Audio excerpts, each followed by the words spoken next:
नमस्कार, आपके साथ मैं हूं सबीना तामंग देशमुख। नंबर 1 चैनल के नंबर 1 शो कच्चा चिट्ठा में आप सभी का स्वागत है। कच्चा चिट्ठा में आज बात व्लादिमीर पुतिन के सबसे बड़े बदले की, क्योंकि अब मॉस्को पर हमला हो गया। तस्वीरें पूरी दुनिया ने देखी कि कैसे क्रेमलिन तक एक ड्रोन पहुंचा और फिर उसमें बहुत बड़ा धमाका हुआ। दरअसल रूस का दावा है कि हमले यूक्रेन की तरफ से करवाए गए और इसके टारगेट पर पुतिन थे, लेकिन फिनलैंड गए। जेलेंस्की ने वहीं से सफाई दी कि इस हमले में उनका कोई हाथ नहीं। पुतिन की फोर्स इस वक्त हाई अलर्ट पर है और पूरे यूरोप को इस वक्त पुतिन के जवाबी कार्रवाई का डर भी सता रहा है। तो हमले में शामिल ड्रोन मॉस्को में क्रेमलिन के करीब पहुंच गया था और फिर गुंबद के करीब देखिए एक बड़ा धमाका हुआ। ये दो तस्वीरें जो आप देख रहे हैं 2 मई की रात की है। क्रेमलिन वो इमारत है जो पुतिन को ऑफिशियल एड्रेस कहा जाता है। ये वो जगह है जहां रूस को लेकर बड़े फैसले होते हैं। अब क्रेमलिन की दूसरी तस्वीर को भी गौर से देखिए जो हमले के बाद की है। मुआयना किया गया कि क्या धमाके से गुंबद या आसपास कोई नुकसान पहुंचा। इसकी पूरी रिपोर्ट व्लादिमीर पुतिन को भेजी गई और यह बात सच है कि पुतिन इस वक्त बहुत गुस्से में हैं और उनका अगला टारगेट जेलेंस्की नहीं होंगे। इस बात से इनकार नहीं किया जा सकता, यानी कि जेलेंस्की अब सीधे सीधे टारगेट पर नजर आते हैं।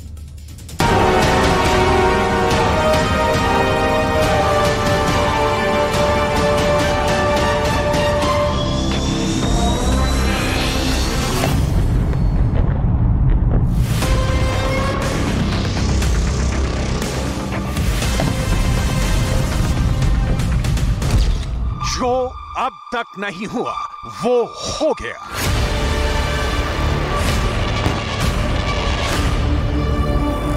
क्रेमलिन की बिल्डिंग पर ये ड्रोन देखिए और इससे हुआ धमाका देखिए।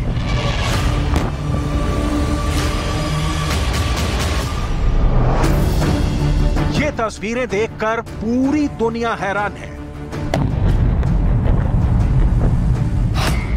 क्योंकि पुतिन के क्रेमलिन पर हमला हुआ है। पुतिन के सबसे बड़े हेडक्वार्टर पर हमला हुआ है।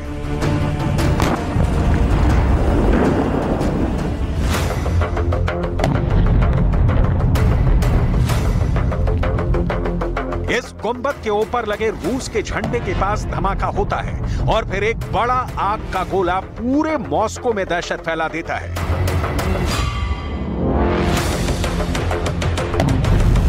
इस धमाके के 3 वीडियो देखिए।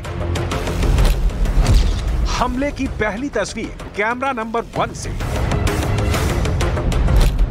हमले की दूसरी तस्वीर कैमरा 2 से, कैमरा 3 भी देखिए। यह धमाका दुनिया में वर्ल्ड वॉर की शुरुआत कहा जा रहा है, क्योंकि मॉस्को में पुतिन के हेडक्वार्टर पर बहुत बड़ा हमला हुआ है। क्रेमलिन पर हमले का मतलब पुतिन के दिल पर हमला, पुतिन के दिमाग पर हमला, पुतिन की इज्जत पर हमला और रूस की आन बान शान पर हमला। Нам дають якусь зброю. А після цього ми знов йдемо вперед, просимо далекобійну артилерію. Відбувається по-різному. У нас знов є складний успіх, але тим не менш після цього нам дають відповідну зброю. І тому чому я впевнений, що у нас будуть літаки? Тому що скоро у нас... रूस ने बहुत साफ साफ इल्जाम लगाया है कि पुतिन के मर्डर की कोशिश हुई है, पुतिन की जान लेने की कोशिश की गई है। यह रूस पर हुआ युद्ध के दौरान सबसे बड़ा हमला है और ऐसा करने वाले जेलेंस्की हैं। रूस के मुताबिक क्रेमलिन पर 2 ड्रोन से हमला किया गया है और इस अटैक के टारगेट पर थे व्लादिमीर पुतिन। ये नहीं लगता है कि ये ड्रोन यूक्रेन से चल के आया है। ये ड्रोन किसी यूक्रेन के लोगों ने, मेरा पर्सनल ख्याल है, रशिया में आकर यहाँ से उड़ाया है। मेरे ख्याल से यही लगता है। सिविल को खराब करने के लिए, लोगों के मूड को खराब करने के लिए और अंदर में हताश लाने के लिए स्पेशल ये सब काम किया गया है। ये छोटे से 2 ड्रोन से कोई फर्क नहीं पड़ता है, लेकिन लोगों को हताश करने के लिए ये किया जा रहा है। पुतिन को मारने की बहुत पुख्ता प्लानिंग की गई थी। इसके लिए जेलेंस्की की तरफ से हमले का खतरा था, लेकिन इस हमले में पुतिन का बाल भी बांका नहीं हुआ। हमले के वक्त पुतिन क्रेमलिन में नहीं थे। हमले के बाद पूरे मॉस्को में ड्रोन उड़ाने पर पाबंदी लग चुकी है। हमले के बाद अब कहा जा रहा है कि रूस इसका बहुत खतरनाक बदला लेने जा रहा है, जिसमें पुतिन के टारगेट पर सीधे ज़ेलेंस्की होंगे। З приводу того, що чи потрібні нам Aircraft, я багато разів сказав, і без будь-яких секретів, а можу повторити, нам потрібні, дуже потрібні. सवाल है कि जब ये हमला हुआ तो पुतिन क्या कर रहे थे? तो उसका वीडियो हमारे पास है। जब पुतिन पर हमला हुआ तब पुतिन निज़्नी नोवगोरोद के गवर्नर के साथ मीटिंग कर रहे थे, और ये मीटिंग मॉस्को में नहीं बल्कि रूस की राजधानी के बाहर पुतिन के परमानेंट एड्रेस कहे जाने वाले उनके घर में हो रही थी। पुतिन बहुत सहज देखे जा सकते हैं। पुतिन को मालूम है कि अब क्या करना है। Щодо дронів над Кремлем. Все достатньо прозоро і все достатньо зрозуміло, але я все ж таки проговорю. По-перше, безумовно, Україна до цього не має жодного відношення. Тому що ніякої воєнної цінності в таких діях не існує. І по-друге, нам безумовно важливо знищувати. क्या इस हमले का बदला सीधे कीव से लिया जाएगा? क्या यूक्रेन के राष्ट्रपति वोलोदिमीर ज़ेलेंस्की के घर यानी यूक्रेन के राष्ट्रपति भवन को मिसाइल से उड़ा दिया जाएगा? अगर ऐसा हुआ तो क्या अमेरिका पूरी फौज लेकर यूक्रेन में उतर जाएगा? क्या ये वर्ल्ड वॉर की शुरुआत है जिसमें किसी भी पल परमाणु हमला हो सकता है? जो क्रेमलिन पे अटैक की कोशिश हुई, ये तो हमारे तरफ से भी उल्टा उनके राष्ट्रपति भवन पे अटैक करने का रास्ता खोल दिया है।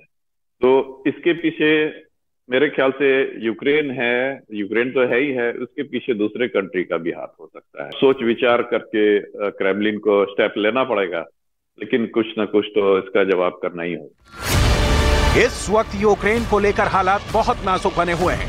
पुतिन की फौज और उनकी सुरक्षा एजेंसियों ने ऐसी तैयारी कर ली है जिसके आगे ज़ेलेंस्की के लिए तबाही ही तबाही है, और पुतिन के सबसे खतरनाक हमले की तैयारी की जा रही है। और खबर सामने आ रही है कि क्रेमलिन पर हमले के बाद हुई हाई लेवल मीटिंग में कुछ बड़ी बातें कही गई है। रूस का मानना है कि यूक्रेन के ड्रोन उसके एयर डिफेंस सिस्टम को नाकाम कर मॉस्को तक नहीं पहुंच सकते।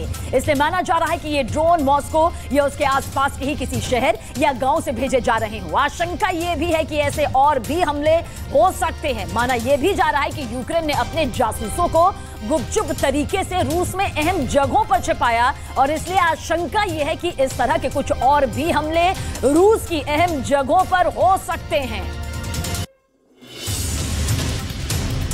तो ये बहुत बड़ी खबर है, यानी कि यूक्रेन की तरफ से बड़ी साजिश किस तरह से रूस के खिलाफ सामने आ रही है। मॉस्को के पास, मॉस्को के आसपास छिपे हो सकते हैं वो जासूस जो रूस को नुकसान पहुंचाने की, रूस पर हमले की फिराक में हैं।